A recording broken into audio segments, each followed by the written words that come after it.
weekend. We got some big shit happening right now. It's hammer down, gas pedal to the floor.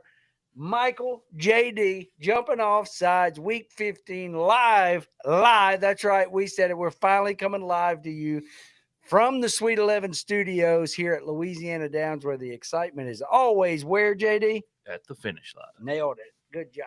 And from a basement in rural Citrus, Florida. As our good friend Andy Stewart would say. Yeah. Yeah. JD, Mike and Chance. Last week we had rivalry week for most teams. Come on. You know.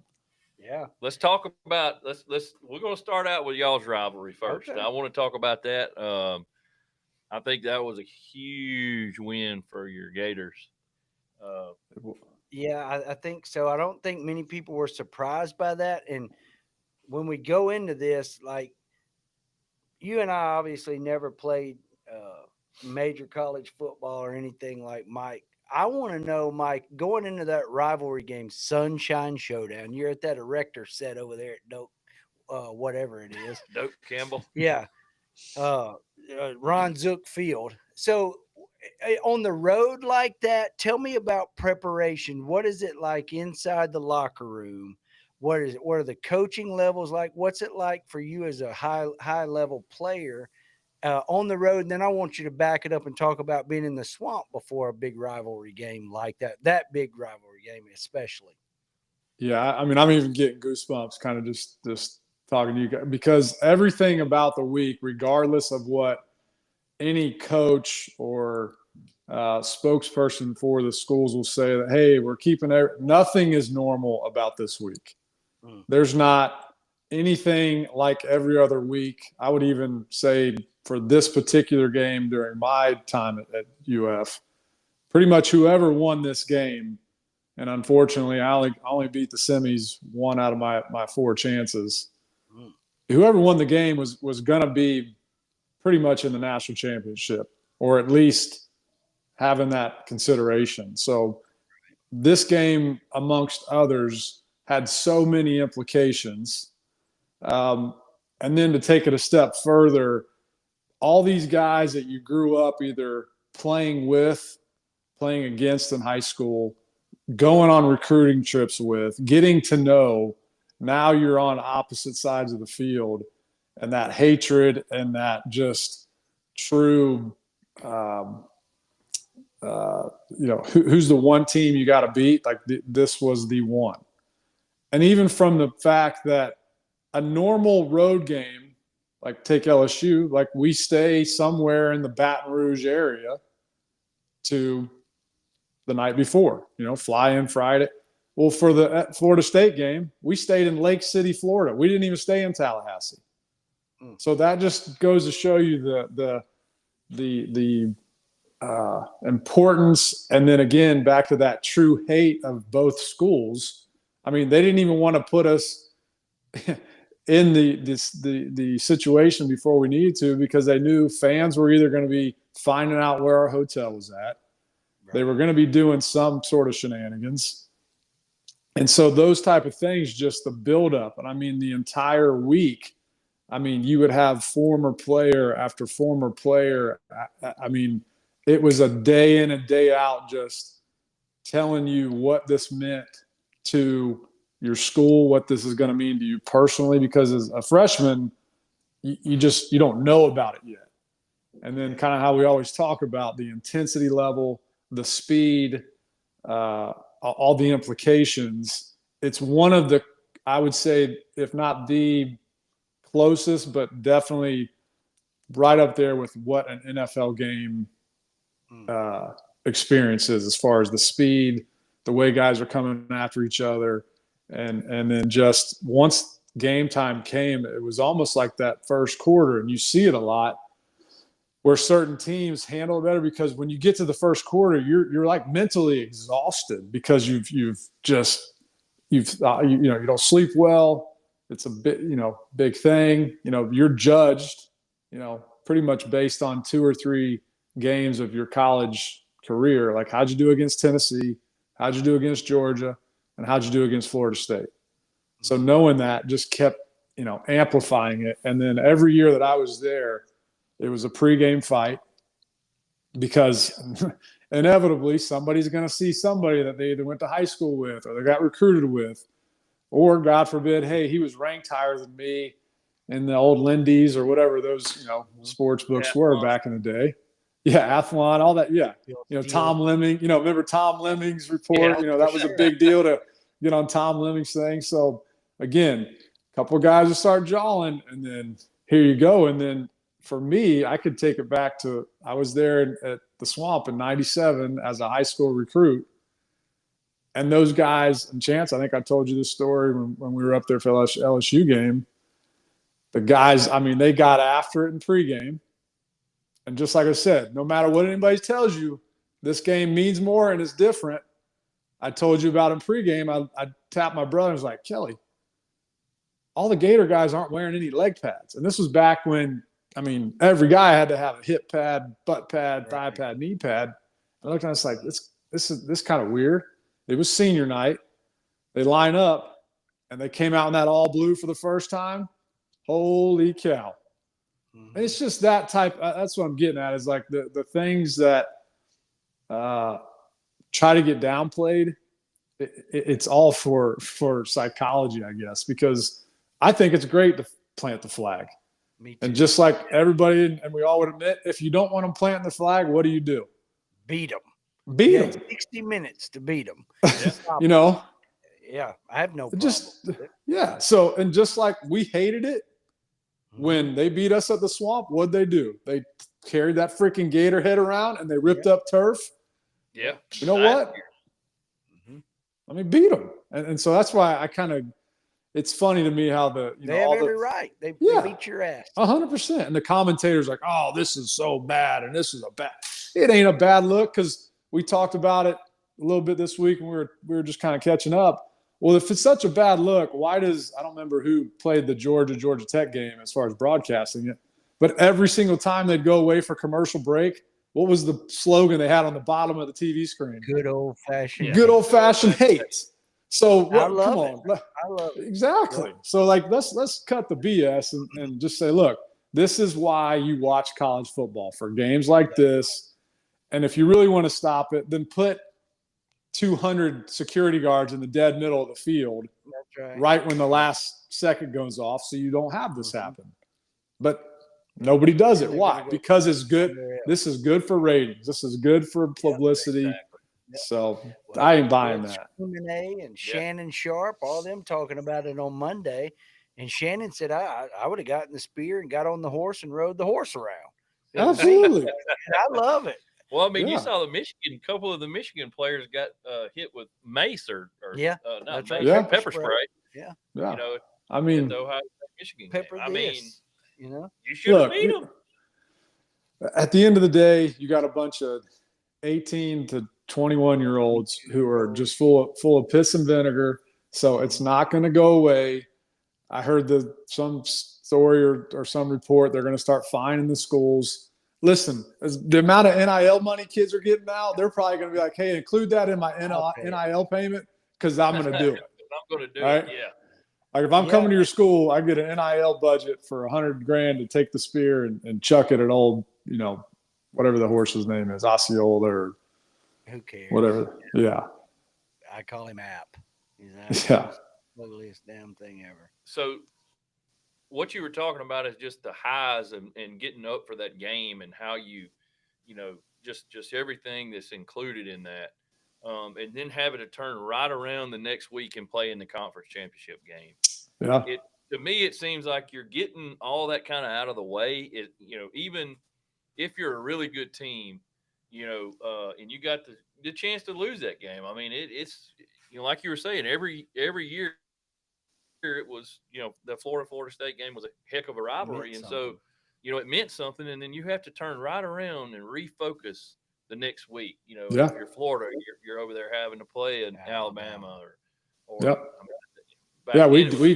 Alabama, every year. I think Arkansas made it one year. Yeah. We did it 2 of my 4 years in 99 and 2000. Right. We lost to them, and then we had to turn right around and kind of pick our daubers up, pull our bootstraps up, and say, hey, we still got something to play for and get up for.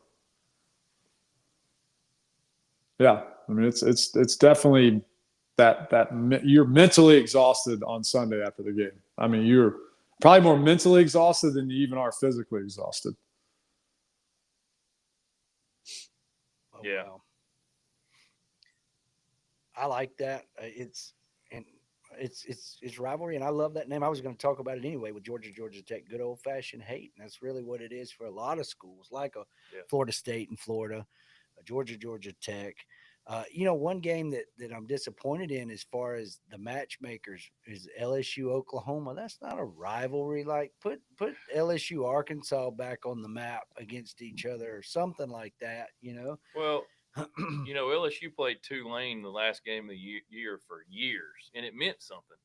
And it got to the point where it was so lopsided. I think they kind of took it away, especially after the fact of Tulane leaving the SEC, and for a while after that they still played it, but we really didn't have a true rival end of the year game for us. It was always Ole Miss and Florida, and Bama wasn't really a rival for a long time, but it was mainly Ole Miss and Florida were our really big rivals. For 40, 50 years, other than Tulane. Yeah. And then you turn around now, and we played Texas A&M a lot the first few games in the '90s, and so when they came in the conference, they gave Arkansas, Missouri, which to me, I felt like A&M and Missouri should have been that last game because they both came out of conference, out of the Big 12.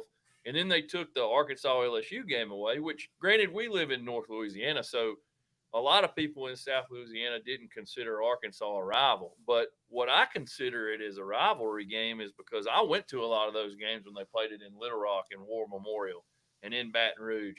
We live right here by a lot of these people. And so, they would beat us in years that they weren't supposed to beat us. 2007 is an example. I mean, the 3 overtime game we lost to them in Baton Rouge, that should have never happened, but that's what a rivalry is. You have to play all 4 quarters to beat that team. And, it had gotten to a point where, I mean, the game was tough every year. You never knew what to expect. I mean, there were times like the Miracle on Markham and, in War Memorial when Saban was at LSU, and they threw the Hail Mary and beat us at the end of the game. And then, you turn right around a few years later and, you run the kickoff back and changes the game. I was at both of those games. But, it sucks for us not having a true end of the year rival, but, it is what it is, I guess. They can't figure it out. What was another one, Argyle? When I say that, you guys can see Mike's natty attire. I love it.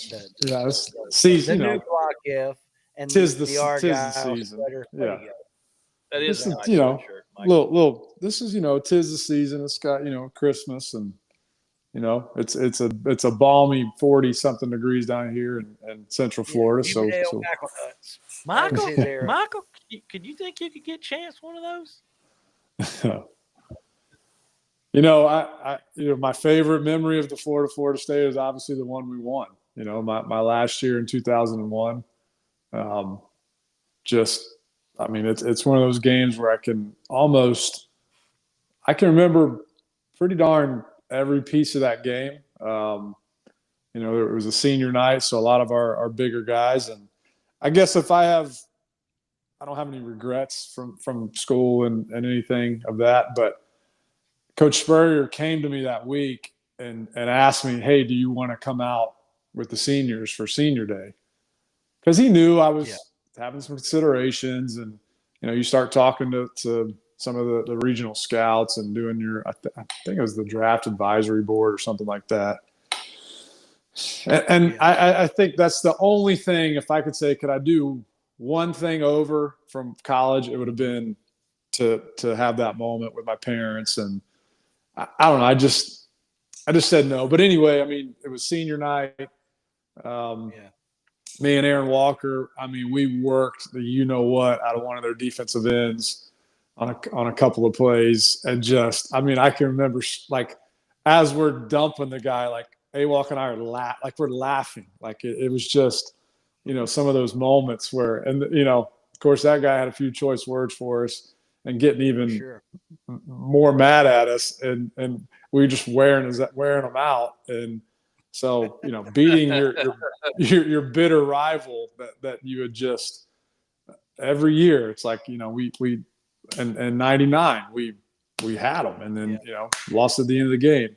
2000, that was the year with Winky and winning the Heisman. They were a better team, so they were a better team that year. And then obviously in 01, 98 was Their kind of an Winky was interesting. better than our Johnson. That's right. Their Winky Yeah. was better than our Johnson. Yeah. But I mean, that game, I can just, we got to wear all blue, which was always my favorite outfit. So just, one of those deals where just so special to at minimum say, hey, I got them once, Yeah, for sure. Well, because again, go ahead. Sorry.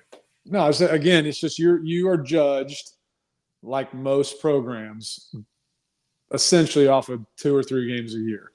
Mm-hmm. Case in point, Michigan has not a great year at all by their standards, coming off an undefeated national championship season, and they beat Ohio State. And for 364 days for the next year, they get to puff their chest out and walk it, strut. And guess what?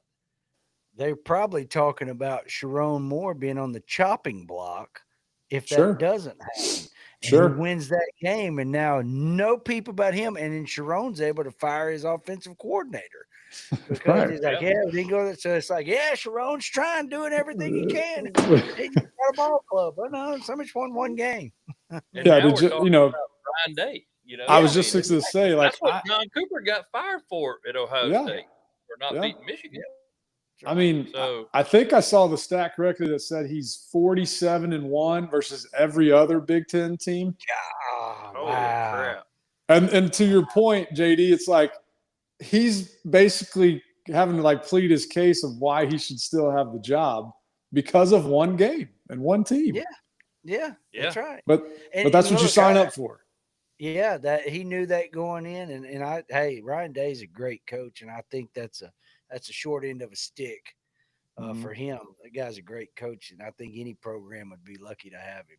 Sure, no, and it's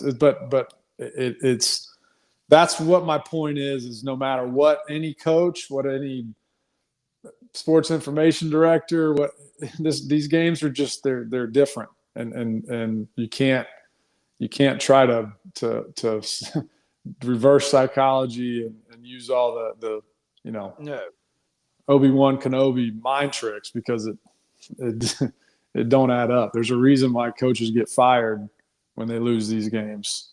Right. Yeah. No, you're right.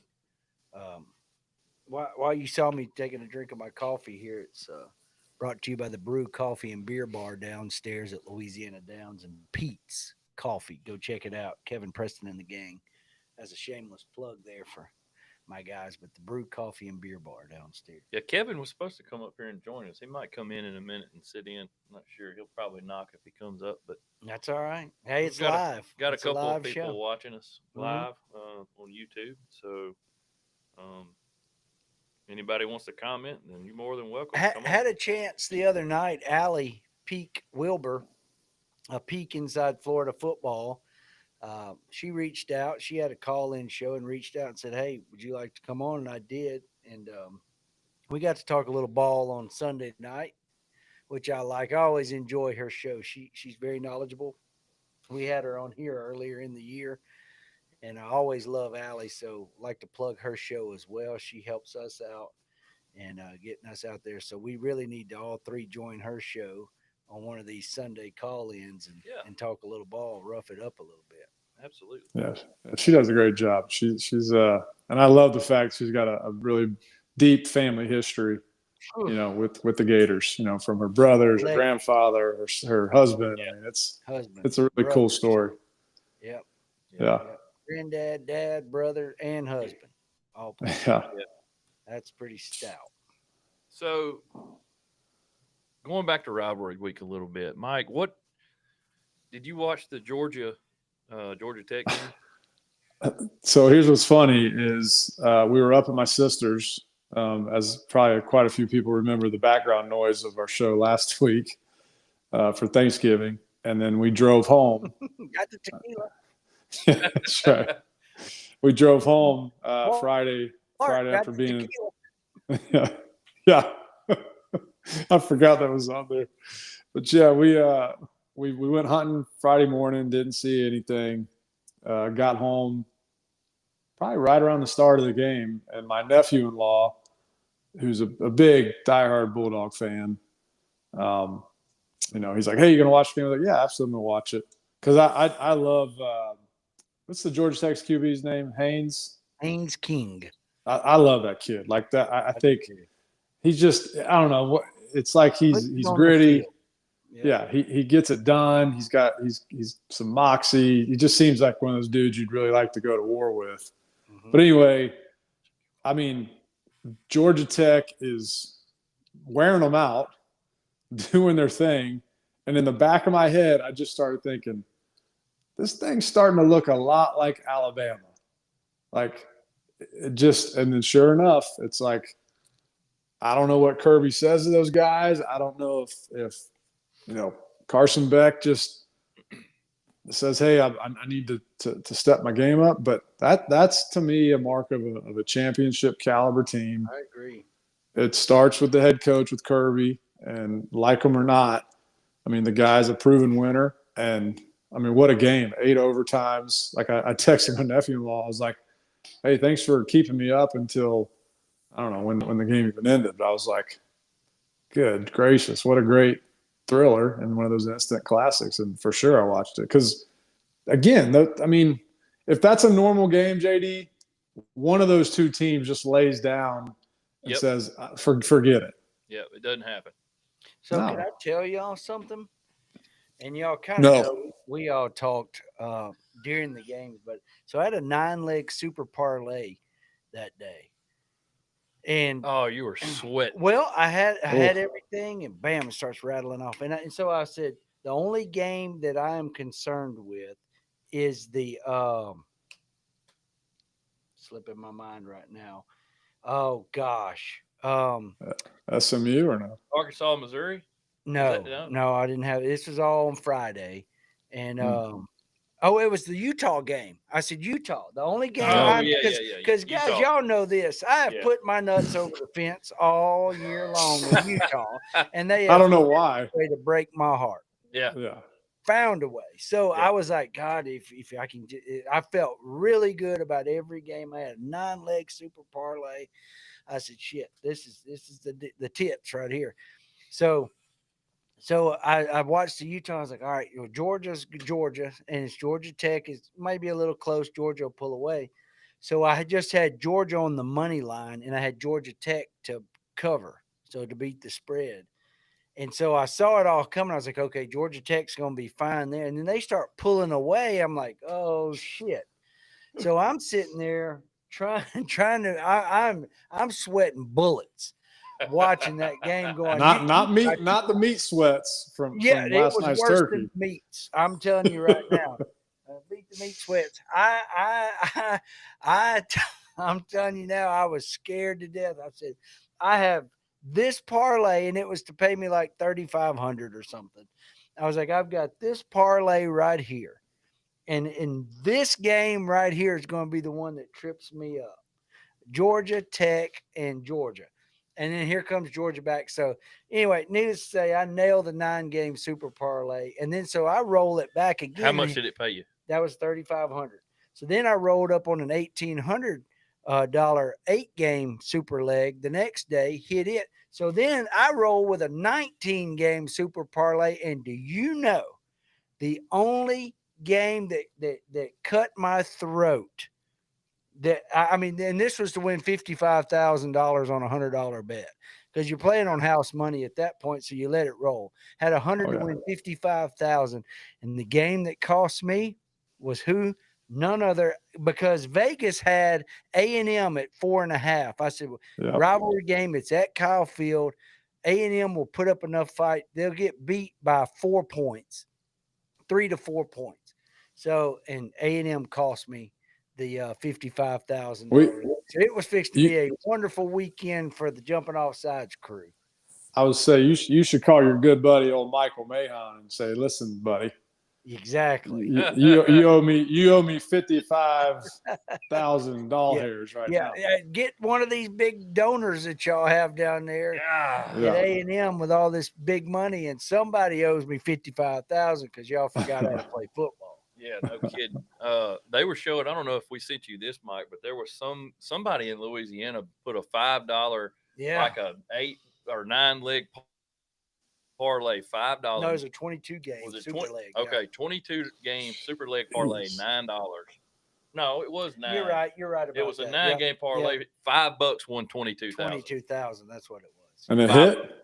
Yeah, it hit. 21, 22,000. It was it was Caesar's Sportsbook in Louisiana. So. And do you know?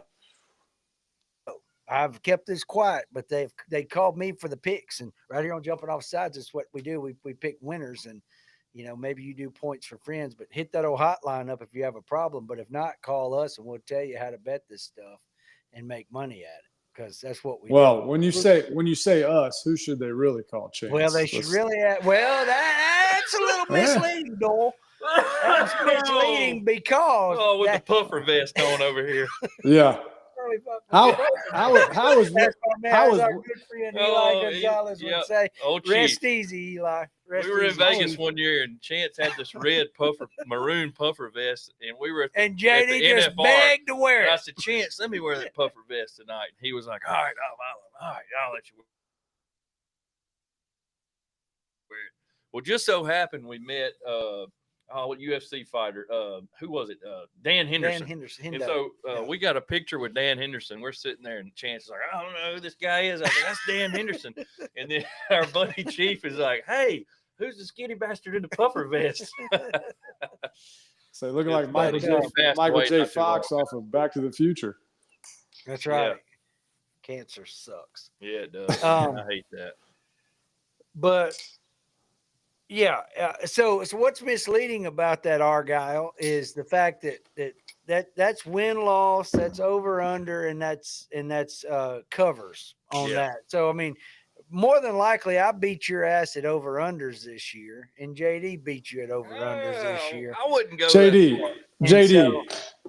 if one number is higher than the other number and you're trying to decide who wins, the bigger number wins in sports, right? Usually the bigger number wins. And let's just say this. I rest my case, Your I Honor. figured this cat out a long time ago. Yeah. That's why I started putting 18 games on our pick'em, because he'll go through there and he'll pick them. He told me, let's just do about 5 or 6 games. Yeah. That's correct. Yeah. He'll get 5 well, or that's 6 why right. Damn right. There's no doubt about it. But that's why he's so excited. That's why he's so excited about this week. We only got 6 games. Well, I put it up and make money. That's what we do. So we've got 5 viewers here. If y'all want to comment, ask any questions to Mike, anything about some of the games this week, we'll have them come up here in a minute. But here's the last thing I'll say about my winning, the way I do things, is my winning percentage is probably about 5 ticks higher if I don't try to go with my heart and pick Florida on every game. Sure. And also, which you don't do, Chance. So we could talk about that on another series. And then I picked Navy a couple of times just because I wanted them to keep winning to get in the mix for their college football playoffs. Yeah. Yeah. Yeah. So if you want to get technical, I'll get technical and just really boat race you. Well, I do want to talk about this though. So as we're talking about betting, so I Caesar Sportsbook, they're with Louisiana Downs, so we use them here. But so I have a 15-leg super parlay for the conference championships. I want to read this off to you, and because I can always still make a chase. So I've got $40 up to win 33,000. What? And, how could I get on that? Well, you've got which one you know, but he's got one. Okay, Caesar Sportsbook. But y'all got a different one in Florida, don't you? We just have Hard Rock controls all of Florida. I'll make you Venmo me, and I'll make your bets, just like I do for a lot of these people that call in. They send me their money. I make their bets. They win money. They're happy. Hey, folks. Subscribers. folks, just a heads up, Chance is writing a lot of NIL checks to Florida right now, so make sure that your money don't bounce. That's correct. Yeah, it will not bounce if you follow my lead on these conference. No, So first of all, I got a 2-leg game super parlay with UL. I got them at 5.5, and then I got them on the money line. Louisiana, Lafayette. as we say here, Louisiana. It's UL Lafayette. The real university in Louisiana, the Raging Cajuns. Whatever. And I've got a 2-leg in the same game parlay. I've got Army to beat the spread at 5.5. And I got the Tulane Green Wave on a money line. And you guys can check this stuff. I got another 2-leg same game parlay. Boise State -4. Boise State on the money line. Don't let the BSU what, Mike? BSU. Thank you. Got the Oregon Ducks at -3.5, and then on the money line. We'll talk about that game a little bit later on our picks. I got a 2-leg on Arizona State at -2, and the money line on Arizona State. They got another little 2-way action. SMU -2.5. SMU on the money. Texas at the money line, and then I got Miami, Ohio on the money line, and Jacksonville State on the money line. So $40 to win $33,052. So in case anybody know that doesn't understand gambling, the money line is just the winner of the game. That's correct. Yeah. So the money line, if you pick the money line, you pick the winner of the game, and then you can pick the spread. There's so many different things. You can pick point, total, half, quarter, first one to score. There's so many different ways you can bet. Well, Chance, if I Venmo you $80, does that mean I'll win double the amount? That's usually what it means. Well, then I'm about to Venmo you $160. That's what I'm talking about. Let's make it roll back. You hear how Mike follows me? The Argyle sweater follows me. Hey, you guys can do the same thing that are listening in. These are your tips. You got it. Hey, we can put a unit on it. Let's do a unit, 1 unit. We have been nailing on the units this year. So a unit bet there. We'll put it all up. And but we do need. Are you sure you want to do this, Pierre? Oh, I'm 100% sure. But we do need to put a disclaimer out here that this is no guarantee. And if you're a really smart person, you wouldn't be paying attention to anything Chance Gant says. Well, then, but you hear Mike saying he's 100% on board, which ought to tell you everything since he's the guru of this pick and ball game stuff. So there you go. Listen up. You go in there and you pick your teams and your deal, and then we'll see what happens next week. Yeah. No. I'm doing exactly what Chance does.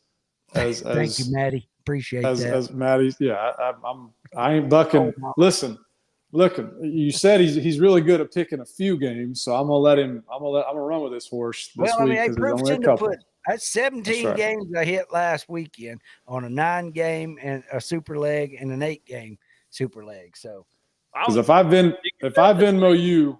Bet the same as you pick on here because I don't. I think here's what he does, Mike. I swear to God, this is what he does. His picks have been so shitty this year. Oh my God, here we go. That he waits till we get on here and we figure out who we're going to pick and all this, and then he goes, I think Mike and JD might be right on this. I don't care. It's written right here. Put it in blood. Put it in blood. Write it on a rock. You know that's what he's doing. That ain't what I'm doing.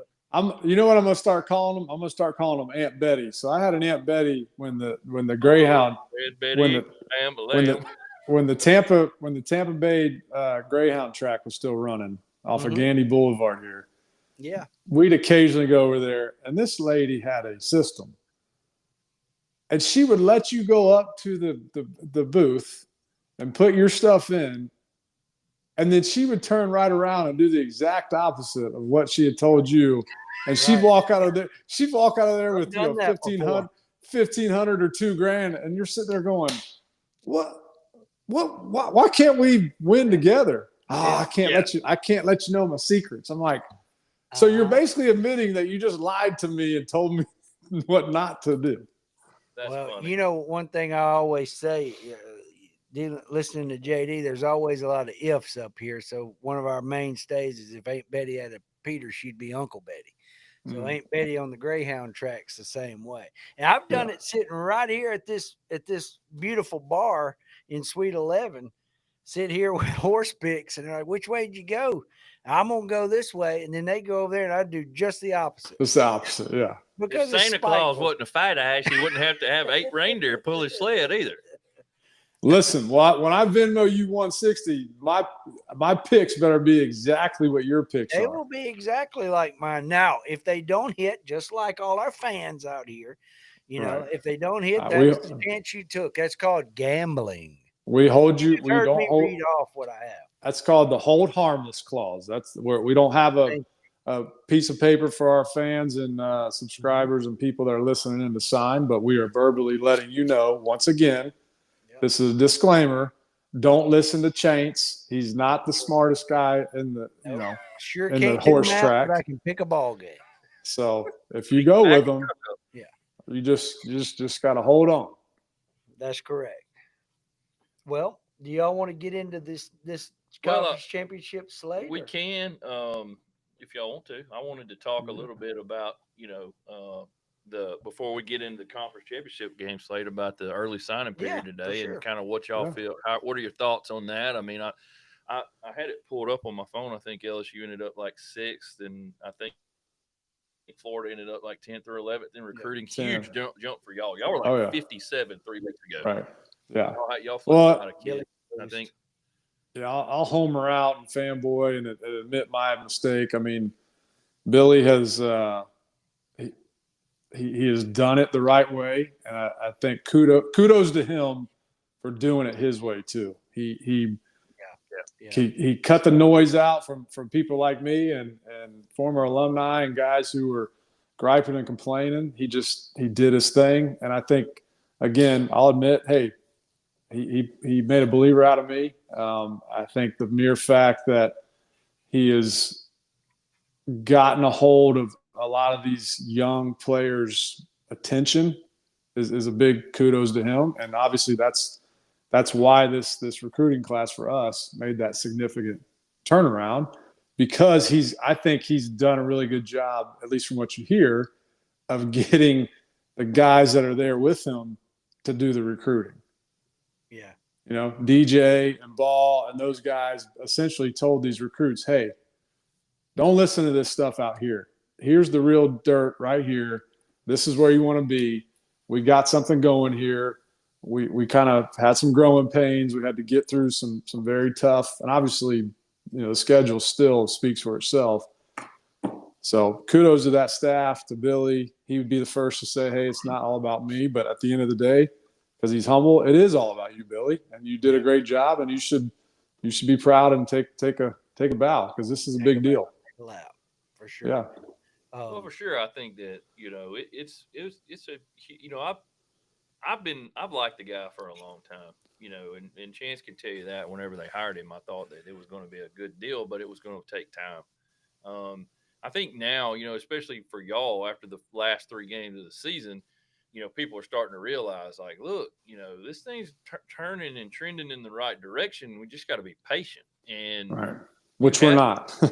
Yeah, well, I mean, who isn't? We never are. LSU's the same way. I mean, we're impatient. This is year 3. I mean, we got left with 30-something scholarship players, and, it's taken time to rebuild through the portal. We got lucky the first year, Kelly, and went to the SEC championship game. But, when your offensive and defensive lines have been decimated, I mean, that takes time. And those kids, and as well as I do, Mike, how many get recruited every year out of let's just say offensive linemen? You get 10 that come in, maybe, like, let's just say 8. Of those 8, how many are ready to start day one? One guy, maybe. Yeah, yeah. I mean, it takes time, and I think that you're starting to see that. I mean, there's very few freshmen that come in that are just dogs, right off the bat. I mean, you've got them. I mean, there's no doubt, but I think, as far as LSU standpoint goes, I mean, I think that they've done a good job of trying to build that up. Now, this year wasn't that great. I mean, we had a lot of attrition. Well, I say a lot of attrition. We had one of our main linemen go down, and you kind of saw from that standpoint how much playing time helps. And that's another thing, is that you have to play to get better. And yes, you can get better in practice and all that, but you have to play.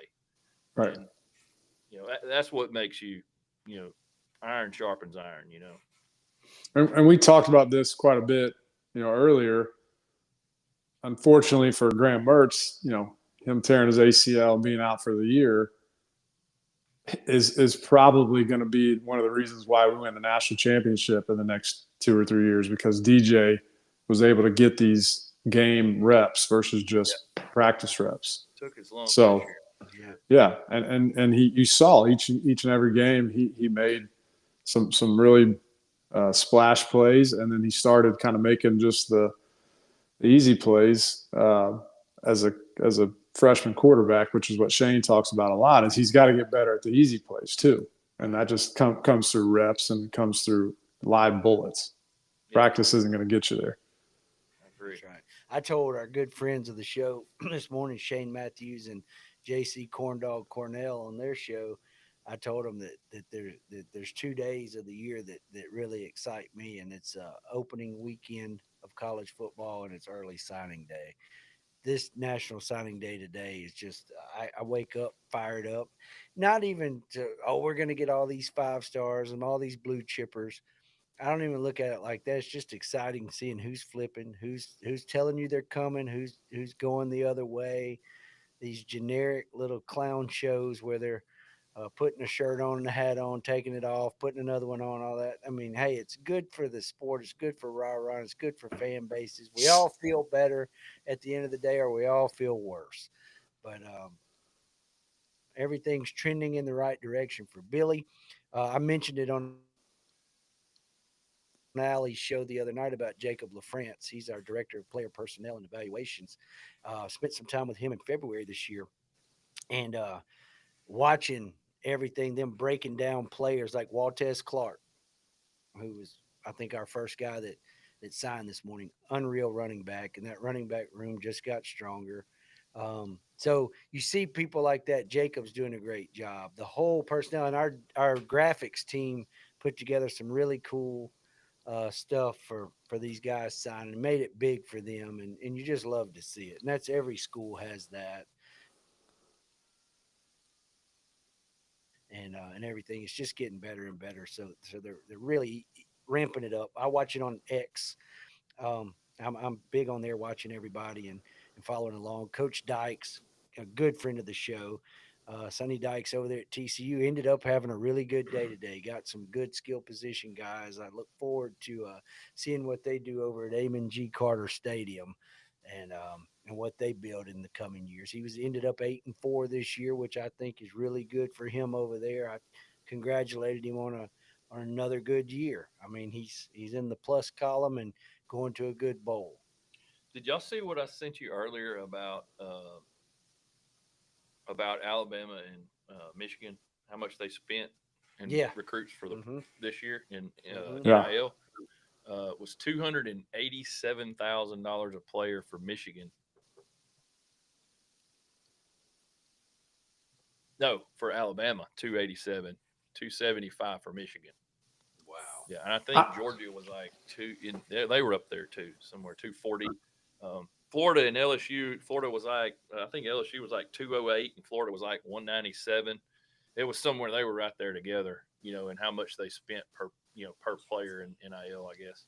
I was a little confused, and again, because I don't follow it, as religiously as others, but I saw on ESPN, I want to say I think it was Georgia had 10 commits from the ESPN 300, and Alabama had 10. But why was Alabama I'll say so far down, but they were like fifth versus, they had Alabama and Georgia, I believe, had the most ESPN 300 commitments. So I just didn't understand why Alabama. Yeah, I just didn't understand why Alabama was further down. I mean, now granted, I know it's a cumulative signing, but yeah, it had to be cumulative. That's the only thing I can think of. Is just they were further down the list. Because they were tied. I'm pretty sure with Georgia of having the most 10 top 300 commitments. One of the other things I want to talk about, I was going to bring this up earlier and I didn't. How do y'all feel about them putting Bama in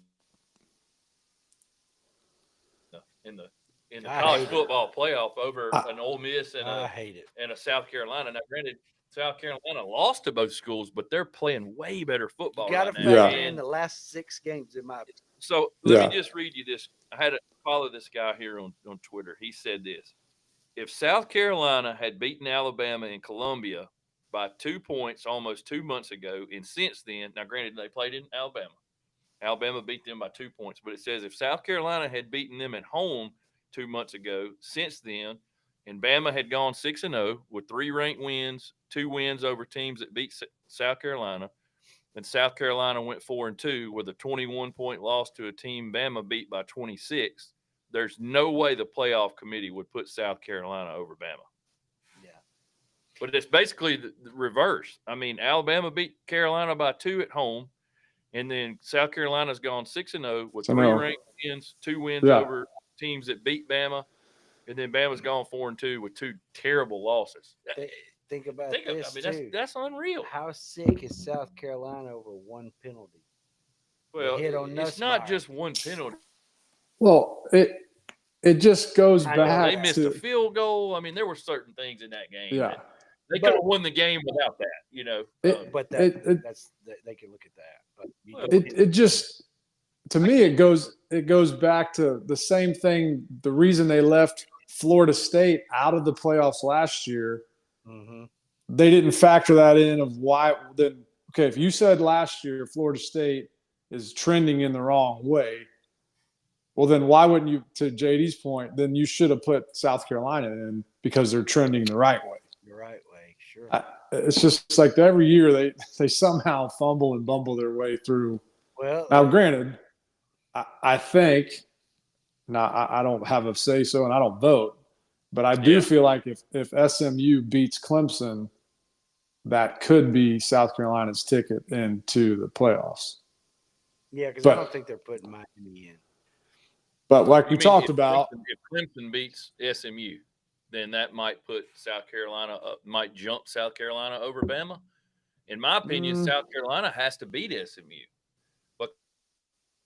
because I mean, Clemson has to beat SMU. If Clemson beats SMU, that would make it look better on South Carolina than, they beat Clemson at Clemson. So then that might catapult them over Alabama.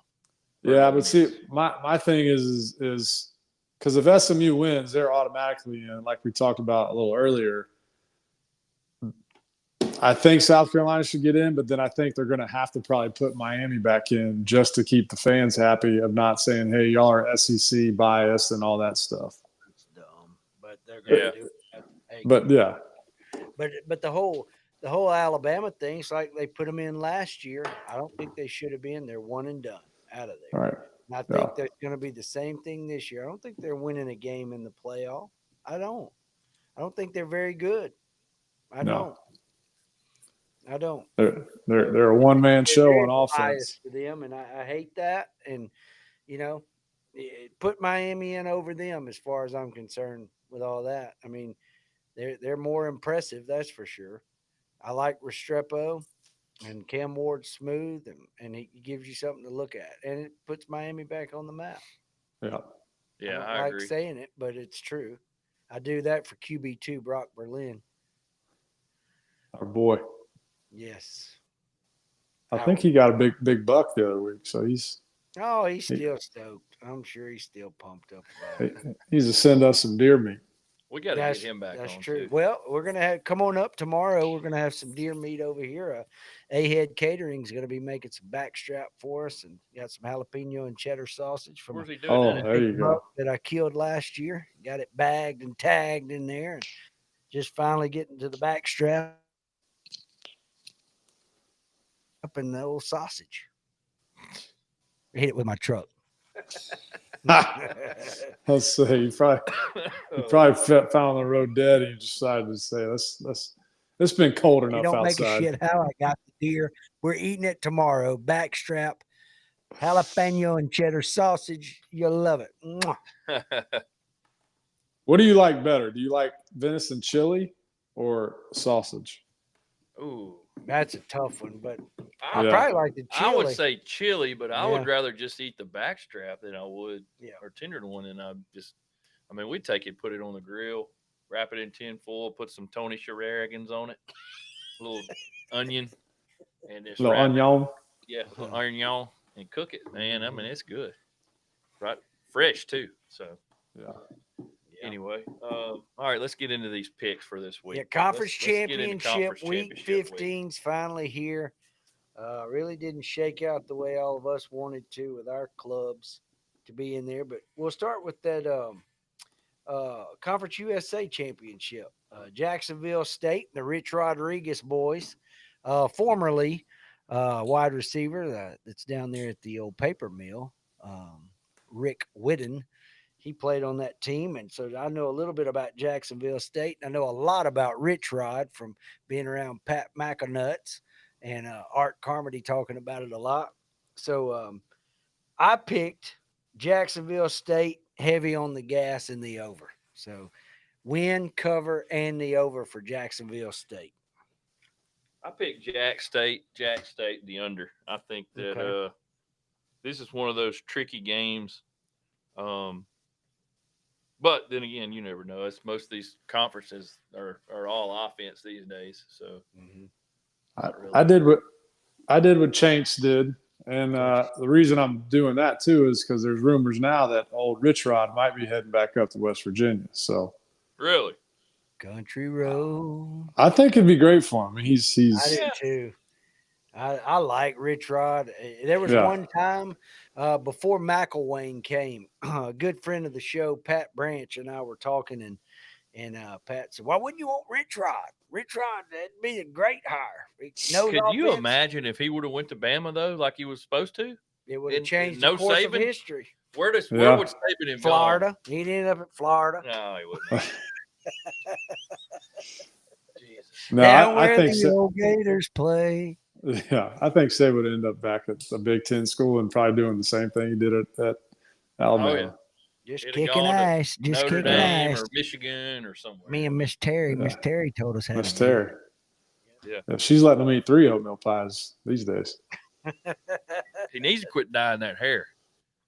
Yeah. Just let it Let go, it. No, man. I love let that. it go. I Great. love it. Yeah, let him be young. Shit. He's got that just for men. He gets it. You can tell when he does it too, because it'll be thick. Listen, I ain't gonna lie. I put a little Thick, just like for heavy men. brown. Hugh Auburn. I put a little. Yeah, I they got put a that little Auburn just for color. men And up the in, crazy thing up in was, here. that was never his hair color when he was at LSU. Young. Yeah, yes, you have. I see that. You put some just for men in yours. I just let mine go great. I do it. Well, here's the deal. Yeah. Here's the deal. If this all would get salt and pepper like my hair, I'd do it. But I get it just right here, and it bugs the crap out of me. So I understand. Understood, Hicks. that's Understood. right. Next game. Oh, go ahead, JD.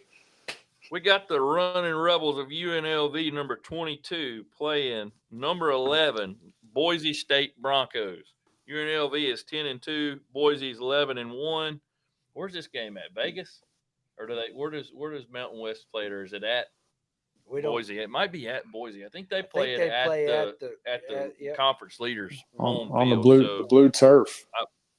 Turf. I think that's what's going to happen here. Boise's a 4-point favorite, over and under 58.5. I took the BSU, took UNLV to cover, and I took the under. Mike. Chance, I already said I'm doing whatever you did, so call it. I'm not letting the BSU BS me. BSU across the board and the under yonder. Yeah. UNLV sneaky They good. are. No, I like watching them.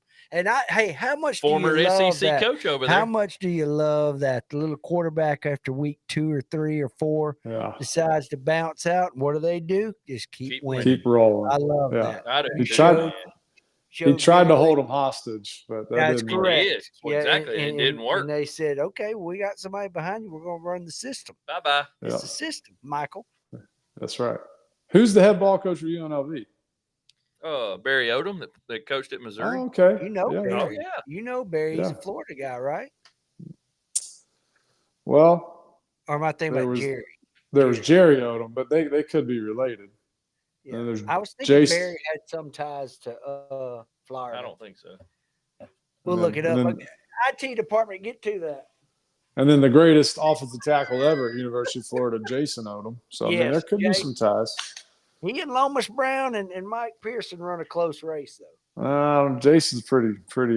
He's ahead of the pack, I think. Yeah, I agree. He's pretty good. All right, next game. Number 17, Tulane, coming off of a loss last week that would have probably put them in the college football playoff had they won. Got beat by Memphis pretty handily. Still made the conference championship game. They're a 5.5 point favorite against Army. Army's 10-1. Over and under is 47.5. I'm Tulane heavy on the gas. Go green wave in the over. That Notre Dame game against Army just that did it for me. I love the service academies, and I wish that they could get back where they used to be. But man, it's just tough. It's just as much money as they funnel through Congress, they ought to be able to funnel a little bit of that toward the NIL. That's true. That's a good point. Yeah.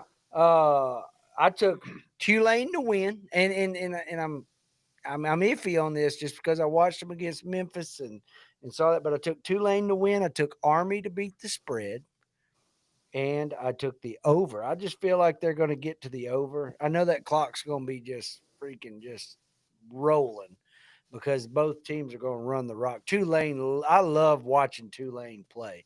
They line up and run the football. And I love watching Army because I love assignment football. Oh yeah, and they do it better than anybody. Yeah. Give me the old school veer and just wear them out and just that's right. Get a QB that can be savvy.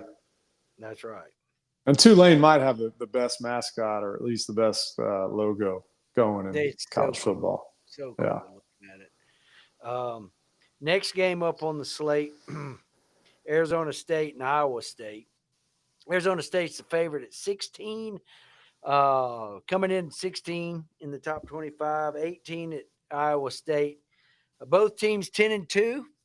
2-point favorite goes to the Sun Devils out there. 50.5 is the over/under or the total.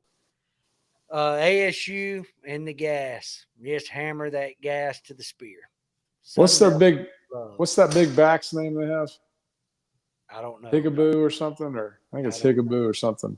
Yeah, he's fun to watch. He's old school thumper. They get in that 12 formation, one back, two tight end. They just say, "Here it comes, stop it," and nobody's really been able to stop it yet. I'll tell you, coach. I'm telling you that's what I was about to say. The coach at Arizona State got a bonus for winning 10 games, and he took that bonus money and gave every one of his assistants split it up $15,000 bonuses, right? Every one of them. And I was like, man, that's right there. That's the leader. Even though he's a young guy. What is he? 32 years old, maybe. He's young, right? But man, that's just awesome, man. Just for that, just the selfless of that. Well, he knows his win's coming later. Yeah, and so I picked ASU to win. I picked them to cover, but I picked the under on this one.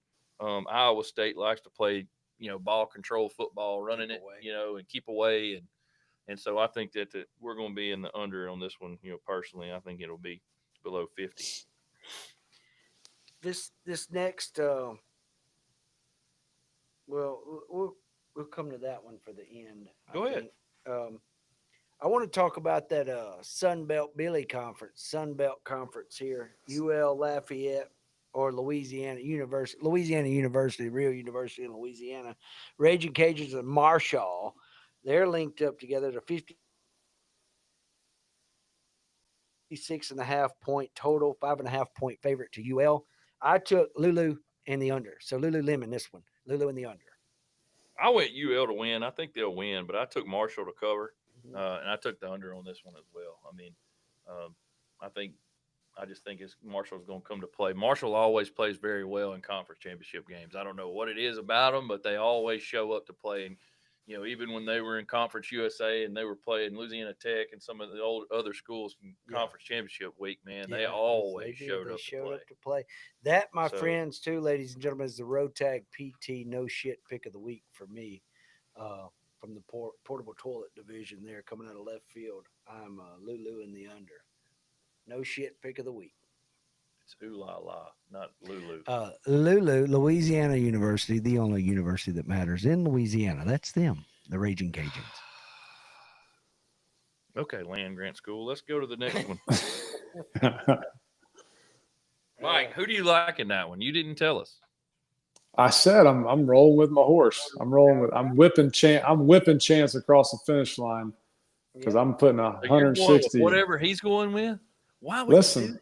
You're trying to I help him. said it's no, just sometimes you got that gut feeling, and it may be indigestion, it may be diarrhea, but you just go with it. But don't lose that loving feeling. That's right. All right, next one. We're going to the MAC. I guess it's still the MAC. I don't know. Ohio University 9-3. The Bobcats are playing the Red Hawks of Miami University of Ohio 8-4. Miami, Ohio is a 2.5-point favorite. Over and under 44.5. I took Ohio to upset Miami. I took Ohio to cover, of course, and I took the under. I think it's 44.5. Vegas knows something. I don't think nobody's going to score in this game. Yeah, I picked Ohio to win too on the upset, and I took Miami, Ohio to cover, and then how are you going to do that, Mike? Did you? Oh no! Hang on just a fucking second. Hang on just a second. Wait a minute! Did I just yes, do that? You did. Oh, you just did what Pearson did at the first of the I year. did it just for you. I did it for the love right there. I did it for the tackle eligible. Yep. Yes, sir. You picked the underdog to win and the favorite to cover, baby. And the cover, baby. Yeah, I bet you were. As a betting man like myself, I always catches that. Yep. Ohio, and the under. All right. Under the over, Chance, I have. I'm sorry. You got the over, yeah. Chance, they didn't let you do that on the 15 game parlay, did you? Did they? They did not. No, they did Okay, not. good. Because then I want my 160 back. No, they don't let you do that. They don't let you screw up that bad. Good. Okay. Well, perfect. All right. JC just texted me. ACC time. I texted JC earlier and said, "You want to join us?" And he just wrote back, "Now." He's probably eating boneless, all you can eat Applebee's wings. Guaranteed. That's his steady diet. That's how he keeps his cholesterol down, because he says it's the chicken. Chicken keeps his. He said, "I'm a little sauced."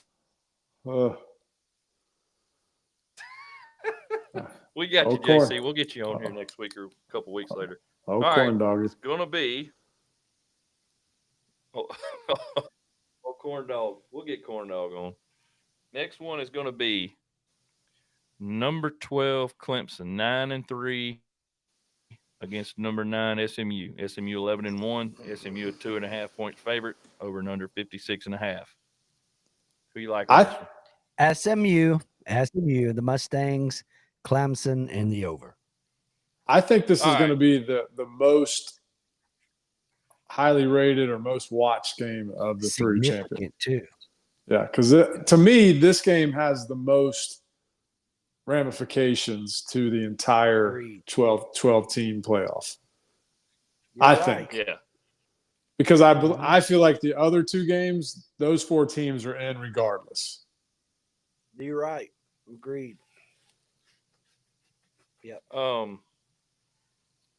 Let's see here. When does this kick off? The Clemson SMU. Are they the early game or? I don't know. I think the SEC game is midday. I think the ACC's later. Isn't it? I think the ACC's late. Yeah. Big Ten's probably at noon. Probably, I would think. Usually, so. Yeah, they usually big kickoff game. That's right. Those Midwesterns like to get to bed early. It's cold. You get it up. Yeah. Yeah. So this game is kind of this is one that I kind of went back and forth with. I think Clemson's had some games where they've played good teams. They played South Carolina tough. I don't know if SMU has played enough quality teams to really, just come out of the gate and just blow it out of the water. So I do think SMU is going to win, though. I feel like SMU is going to win. They're going to make the playoff, and Clemson's going to cover, even though it's a 2.5-point spread. I think it'll be a 1 or 2 point game, and I'm going to pick the over in this one because I think there'll be a lot of points scored. I don't know. It's just one of those weird games you just don't really know how to pick, to be honest with you. I mean, Clemson's playing to make it. I think if SMU loses, they're out. But I think Clemson's playing to make it, and you can't really doubt Dabo in that situation. Yeah. He's won. We'll see he's what won. happens. I mean, he has won some big games over his I spring. kind of went back and forth on this one. Yeah. He has, yeah. Yeah, don't count him out, but he's just going to cover today or this weekend. Yeah. All right, last game. No, next to last game. Big noon kickoff, I guess it would be. Number 4 Penn State 11-1 at number 1 Oregon 12-0. Oregon's a 3.5-point favorite, which was kind of surprising. I figured it might be more than that, and it's over and under 49.5. They're not expecting a lot of points in this one. So, I picked Oregon to win. I picked Penn State to cover, and I picked the over. I think Penn State's defensive line is really going to show up. If they can little Dylan about 5'9". I think if Penn State's D line can get pressure and keep him in the pocket where he can't see over everybody, I think it'll be a tough game for Oregon. Okay. I took Penn State across the board and the gas. I think Vegas is wrong. Love it. I think Vegas is wrong on the over/under on this one. Because that was going to be the one game that I would buck the horsey named Chance, only because believe it or not, Tom Allen, who's the defensive coordinator at Penn State, was my football coach in 9th grade way back when, and so he's been a big mentor in my life. Great person, just guy that I love dearly, and so I'm pulling for him on this one. So I'm glad Chance already knew who to pick on this one. Yep, sure did. Sure didn't. Last game on our slate, SEC championship game. We've got number 7 Georgia, 10-2 in a rematch against number 3 Texas. Texas is 11-1, and Texas is a 2.5-point favorite, over and under 49.5. They're playing a de facto home game in the Georgia Dome. I think this is going to be a good game. I'm going with Texas to cover. I'm going to take the under. Write it on a rock and throw it through the pay window for the SEC championship game. This was an easy one for me. No struggle whatsoever. This is Texas, and the over. The stars at night are big and bright. Deep in the heart of Texas. Hey, I agree with that. I think Carson Beck has been too much of a roller coaster ride this whole year. Yep. I just don't see Texas doing. Tell you another thing too, Mike. You know this as well as anybody. It's so hard to beat somebody 2 times in one year, and I think Sark's going to start fast. Yeah. I love the way he calls a game anyway. Those little short outs or those little just line of scrimmage passes are as good as runs, and then he wears you down, and then he's beating you over the top. Over the top. Here's the thing. But this is the thing of they tried that last game where they passed a lot outside. Georgia's got the speed to stay with them out there, and then they got the DBs, they got the safeties. You can't hit them over the top like that. It's a lot of eye candy. Where Texas is going to beat Georgia is the QB run. Georgia can't stop it. You saw it last week. Yeah. They're going to have to if yours can't do it, they're going to have a package for Manning. They're going to have to get in there and run some QB power, some RPO stuff to get those linebackers, looking at the eye candy. Then you hit them over the top. And that's what they didn't do in the last game. All this out here, Georgia's got the speed to keep up with them. Yeah. I agree. I agree with you, JD. I think that's mainly one of the reasons why they put that in last week versus A&M, just to make sure that Georgia knows they're going to get a heavy dose of that. One way or the other. And we've talked about this. Kirby Smart's Achilles heel all the way back to even when he was at Alabama as the DC is a running QB. Yep. Yeah. Whether Yeah. it's out of the pocket from a pass Mhm. or whether it's an RPO, he struggled with it. And so he's going to have to prove that he can stop it. We'll see. I don't know.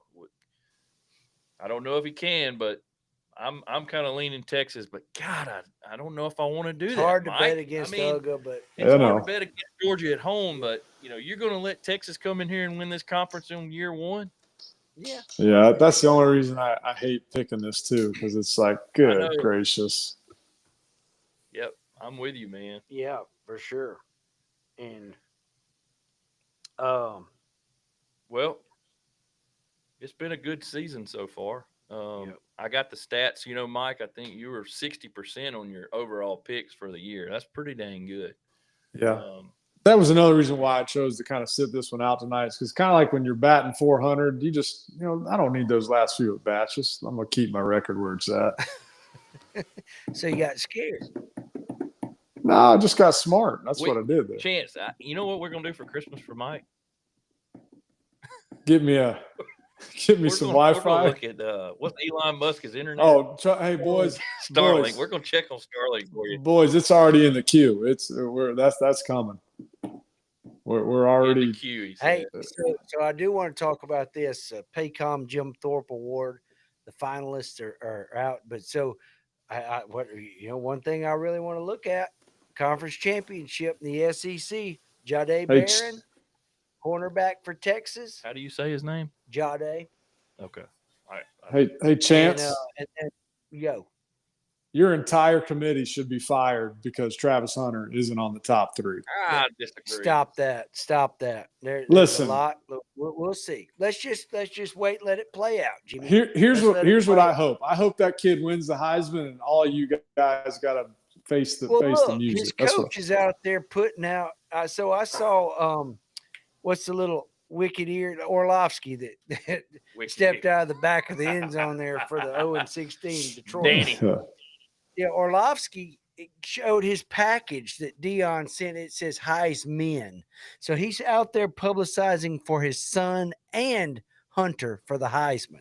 Look, don't try to deflect. Don't try to deflect here. Well, no, what I'm saying is this is nothing more. They had him on every show all year long, trying to get him out there. And look, I'm gonna take the high road on all of it. I love Deion Sanders.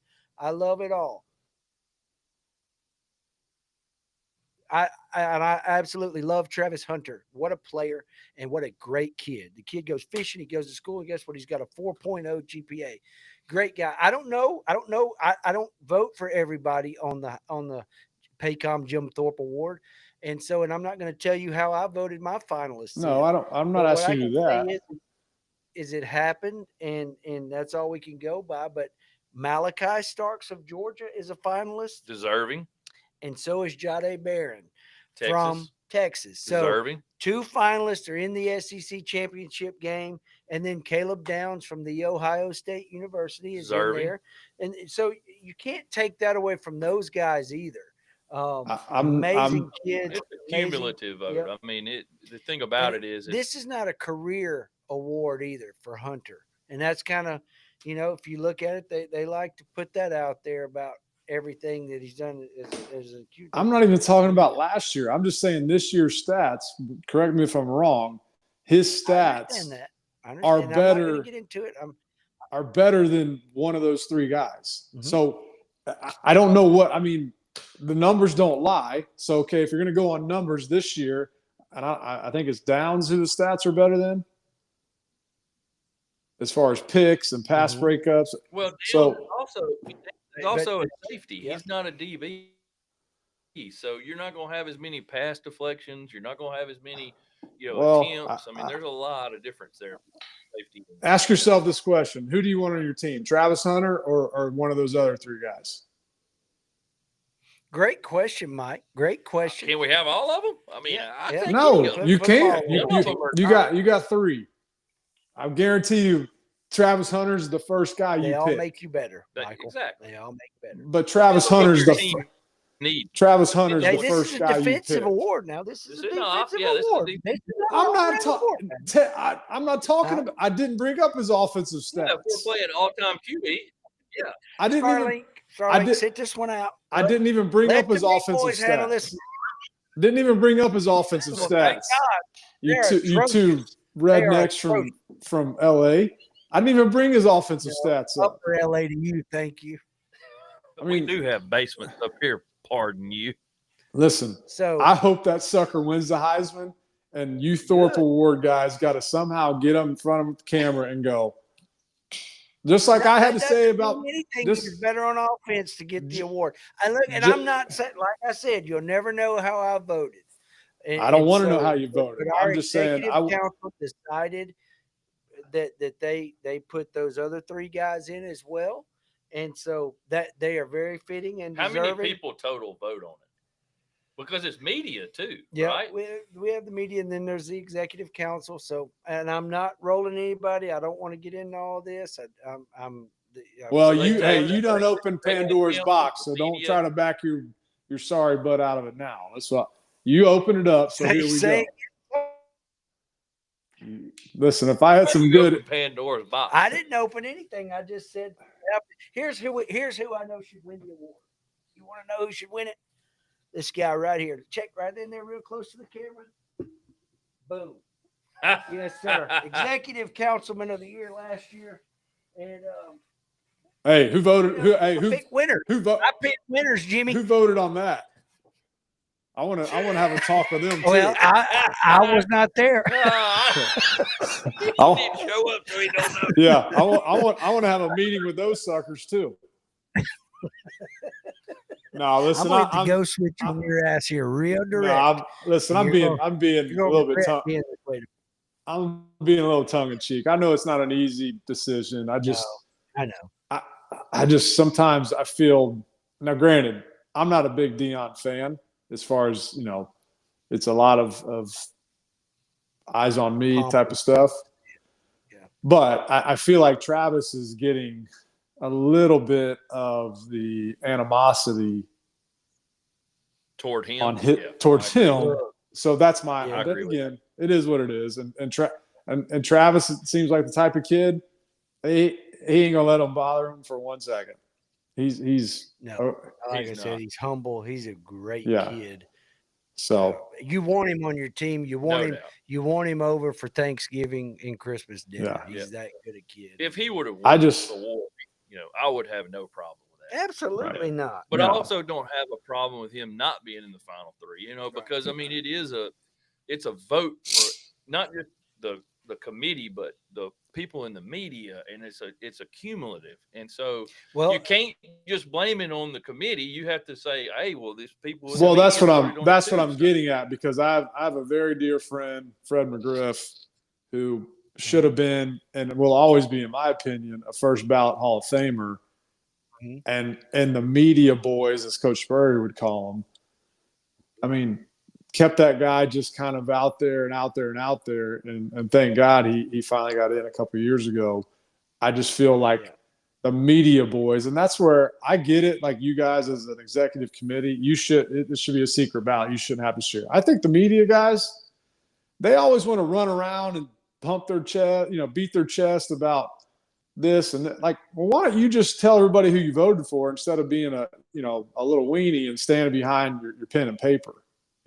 Like, the media boys should have to fess up and say who they did or didn't vote for. Here's what we know. Here's what we have.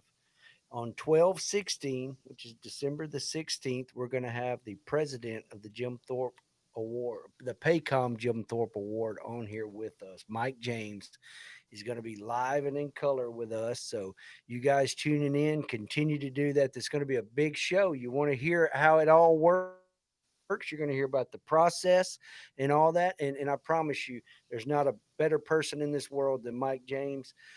So eloquently spoken. I cannot wait to have him on there. He's one of my dearest friends in the world. And I mean that with sincerity too. JD knows him. He treats you like family the first second that you meet him. He's going to be on the show 12/16, Jumpin Offsides. So tune in for that. And we'll talk all about the Paycom Jim Thorpe Award and the process and what it means. And we can go live, and we'll have people. People can ask questions, and I'm sure there's some that we can answer and some that we can't answer, but I'll go with that. be a good boy, Chance. I promise. I'll be very, very cordial.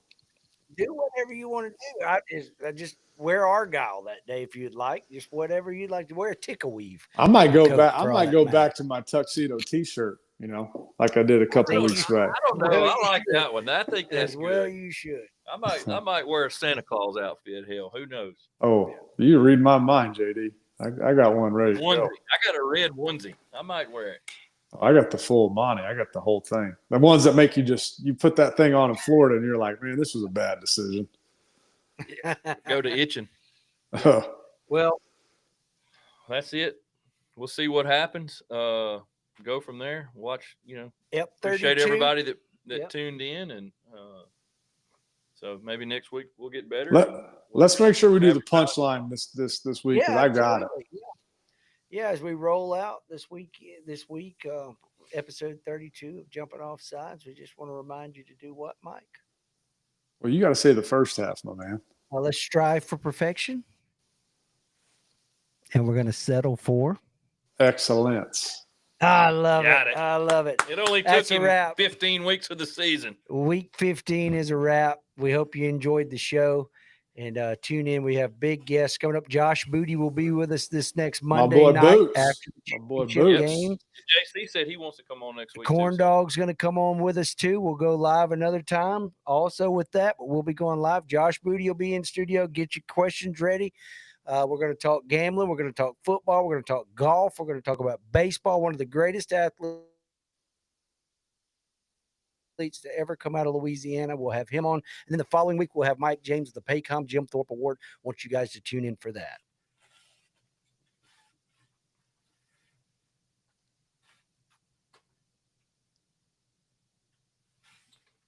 That's it. Good job, boys.